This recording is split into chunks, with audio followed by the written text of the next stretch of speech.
Hello and welcome back to Tungsten Tales on day 6 of Q School. Stage 1 is finally over. We've seen 6 days of action, 3 from Block A and 3 from Block B, and we've now got 128 players in each of the final stage 2 Q Schools, both in the EU and in the UK section of the draw. So today I'm going to run you through the players that have made it through automatically and the players that have made it through the order of merits in the various systems as we prepare for stage 2 tomorrow, Sunday afternoon all the way till Wednesday afternoon, and we'll have all the action here covered on Tungsten Tales with my roundups in the evenings after the events have finished. So first of all, EU, the players that have got through automatically, of course they will have made it through via the order of merit in any case, but Leonard Gates, Dragutin Horvat, Stefan Norris and Kay Schmitz. Leonard Gates is the obvious story to touch on. He went in today with 0 points after losing first round in the first and second days of European Q School. He knew he needed at least 1 point, probably 2, to come through via the order of merit, and he's done more than that. He's done it automatically by winning the event. And only dropping 3 legs throughout the whole day. I mean, that is some effort from soldier Leonard Gates. Look down the averages, mostly sort of mid-80s, an 89.9 against Martin Dracht in the last 16. Really solid stuff from Leonard Gates, but it does make you wonder where this was in the previous 2 days. Will he be found out in the second stage? We don't know, but certainly one name to look out for in stage 2. We've also got Stefan Norris, Kay Schmitz, and the player I want to quickly touch on, Dragutin Horvat. A player that's been very impressive. We've seen him on the Euro Tour many times over the past few years, a very experienced player at this sort of level.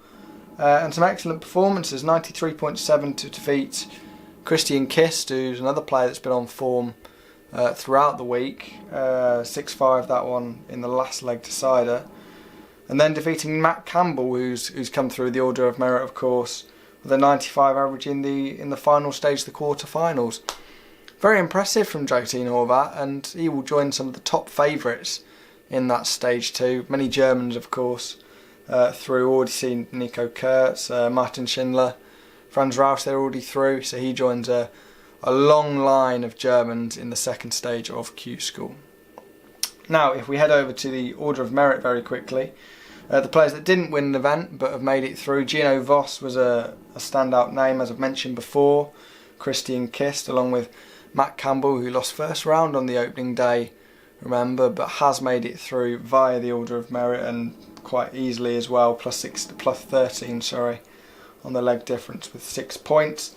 A little bit further down, Stefan Belmont's a player that's competed on the European Tour before, Daniela Petri in the World Cup of Darts, even the likes of Willem Mandegers, Johan Engstrom, both impressive in previous Euro Tour tilts. Thibaut Tricolet, just 1 point. He didn't compete on the second day of action and needed something out of today. I mean, he's only just made it through, but I guess that's what you've got to do in the first stage of Q School, so he is through to round 2 just about.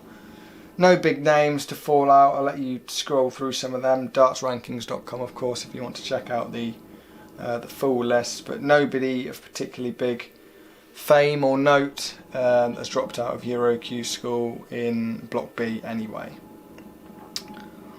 Now we'll head over to UK Q School and check out the names that have made it through. There we go, still one game going on. Lee Evans, John O'Shea in a final leg as we speak. But Liam Gallagher, Jared Cole and Danny Baggish all through. It's not been easy for Daggy Baggish, that's one way of putting it at least.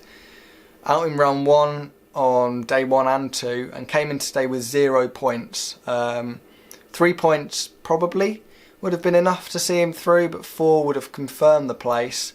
And he's done more than that, just like Leonard Gates, his fellow American thrower.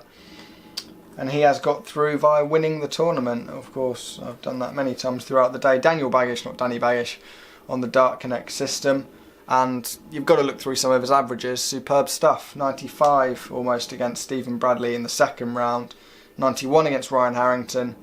89 against Lee Cox. And then 88.9 to beat Reece Colley in his final game. That is what you expect from the former North American darts champion, and he's going to need more of that in the second round, the stage 2, because there's going to be some significant competition, and unless you average in those high 80s, 90s, you're not going to make it through and get a tour card. So much competition in stage 2 and so little cards available. Quick look at the other names. Jared Cole, a player that was right at the top of the order of merit before actually coming through automatically. Beat some good players en route to this to the final victory today. Kieran Evans, 89 average in his game, 88.5 for Cole, but still defeated him 6-1, very convincing from the king of the castle. Nick Fulwell, another player that's been in good form throughout Q School, just a 76 average there for him, but Jared Cole coming away with the victory. If you look down the averages, 88, 88, 88, 88, and then 83 in the final against Martin Turner. It's consistent, if nothing else, from Jared Cole. An 88 average is the sort of mark you'd like to think would get you a tour card in stage 2, but as I've said before, it's unbelievably competitive, and there's so many players that could produce even 10 plus averages to come through in the second stage. We mentioned Danny Baggish. Well, Liam Gallagher is a player that needed some points coming into that second stage, into that final event, sorry. And he had some really tough games. I mean, you look in that first round, Diogo Portela, a player that's competed in the World Championship multiple times, a World Cup competitor. It came through him 6-4. Robert Owen, a UK Open semi-finalist, if I remember rightly, from 2018. Correct me if I'm wrong on that one. Scott Riddler, not a player I'm particularly familiar with, but Jock Watt had a really good day, came through the order of merit. He needed points today as well, and has got enough to come through the order of merit, which we will run through in a second. Liam Gallagher, if you don't remember, a former Irish match play champion, was defeated by Keane Barry. Actually was, I believe, 5-3 up in that game, lost 6-3 in the end on the City West stage a couple of years ago. And the final game, which has just been finished, Lee Evans. This board was probably around 40 minutes behind everybody else in the end, but Lee Evans coming through. You can see those 6-5 games are the ones that really held it up against Darren Johnson and Michael Baker. But Lee Evans, a former tour card holder, of course, come through a game against John O'Shea, the World Masters champion, to seal his place. So if we just jump over to dartsrankings.com and look at UK Q School, that will be updated in just a second, I'm sure. Towards the top, likes of Reece Colley, John O'Shea, as I mentioned, but a bit further down, AJ Urmston-Toft is a player that's really impressed me over the last few days. Plenty of 90 plus averages, although he didn't win an event. I think he made it to a quarter final at one stage. Really impressive from him. Thomas Lovely's been top player on the Challenge Tour, on the Development Tour for a few years now. Andy Jenkins has made it through. His practice playing off in the online game throughout the last 12 months or so. Aidan Kirk, a familiar name. Ryan Palmer as well. Ryan Harrington, the son of Rod Harrington, of course, he's competed in the Grand Slam and plenty of Pro Tours throughout his time. He's made it through, and just sneaking in there you can see Justin Hood, the player that defeated Danny Baggish on day 2. He has snuck through, as has Sean Fisher in that final spot. So now to the players that haven't quite made it through the first stage, and there are some considerable names, maybe not as many as there were in the first stage of action from UK Q School, but Colin Osborne, a former top 10 player, a former World Championship quarter-finalist, I believe, a top player in Colin Osborne, and he's gone out, missing out on leg difference, but a player of his quality you would expect to make it through, but not to be this time. Diogo Portela, after that first round loss today, 6-5 in a deciding leg, he's out as well, along with Stephen Burton, another former tour card holder. Justin Smith, another top player, but will need a little bit more development maybe on the Challenge Tour and Development Tour.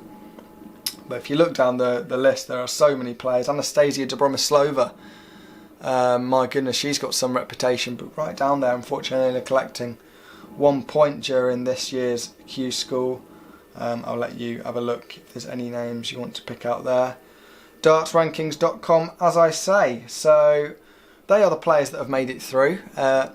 We'll return tomorrow. It's 128 players in UK Q School, 128 players in European Q School. The winner of each day gets a tour card.